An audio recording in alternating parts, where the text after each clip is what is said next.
All right, I have finished Love O Women, where we come up Mulvaney, the soldier that is above all others, the Irish soldier that above all others, Kipling loves to use as his narrator in stories and use it in thick Irish dialect, which I think if I wasn't reading it out loud, I would be completely incomprehensible to me. As you're reading it out loud, it is, I find it a challenge. It's definitely, it's not like just reading English prose. You have to kind of really be, you have to really focus on every single word and how like woot or wan or everything is written out phonetically, and so you have to really focus when you're reading. So it kind of makes it sort of exhausting, but it is sort of the only way to get through it. So there's that kind of caveat on a story like this. Love a Woman, where he's come across Love a Woman who seems to be trying to do a suicide um, by Panthier, I think is what they call the men. It's Afghan rebels, um, and he doesn't succeed, and he seems to be kind of come down with kind of basically kind of a nervous disease, can't walk, and is lying dying in the tent, and he starts talking to Mulvaney, and basically Mulvaney's the one who's kind of keeping him alive by strength of will, and he's talking about diamonds and pearls. It's like it's the one woman that he could have been happy with. Diamonds and pearls, diamonds and pearls.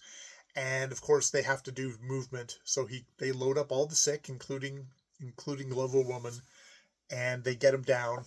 And and Mulvaney sees Dinah Shaw, his woman, and he kind of like hides um, Love a Woman from her because he's looking like a fucking ghastly ghoul corpse at this point. He doesn't want to put her off, but Love a Woman sees him, Mulvaney, with his love of his life, and that's kind of twist that knife that way. But there is this diamonds and pearls woman who he finds, who also comes up. That is the woman, and they end up following her to her house where there's a couple of kids, and she is like obviously is a prostitute. She is a complete fallen woman, that is there now basically is just servicing the regiment, and she is the woman, and he and Love a Woman who hasn't been able to stand for like months, fear, pure force of will comes up, kind of trundles up. She gives him full barrels, and he says, "I'm dying," and he says, "Die here," and she opens her arms, and he comes up, and like there's a death rattle, and it's like he's pretty sure he's dead, and she says like, you go off, give us a bit of time. He goes off to get the doctor. The doctor's like, there's no way he's still alive. The doctor goes back and finds that the woman's blown her brains out, beside Love a Woman, and the doctor's like, okay, they're married.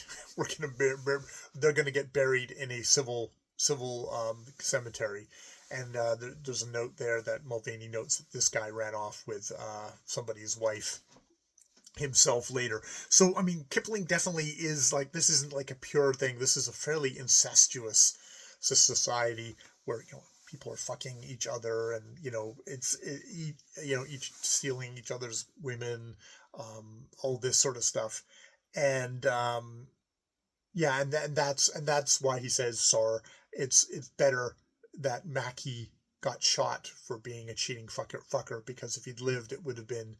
Uh, Sometimes living is the worst, is way worse as a punishment, and so that's the end of that story, which is definitely, it's a very sordid, melodramatic story. Like I do have to kind of remember, there is something about Kipling where he is actually an artist, in the sense that he's not just painting a wonderful, beautiful kind of spick and span version of the empire. He is talking about how these are actual people, and with their many failings, um, there as well. I mean, he will jingoistically say, yes, but they're British and, you know, kind of all that, and we're better than everyone else. But he's like, there's a lot of like crap that they carry along with them too. And maybe it's despite that crap that makes them great. But that's something that, like, you know, a pure propagandist wouldn't include in their stories, I think. So, but an artist would. So I'll give Kipling that. All right, more videos later.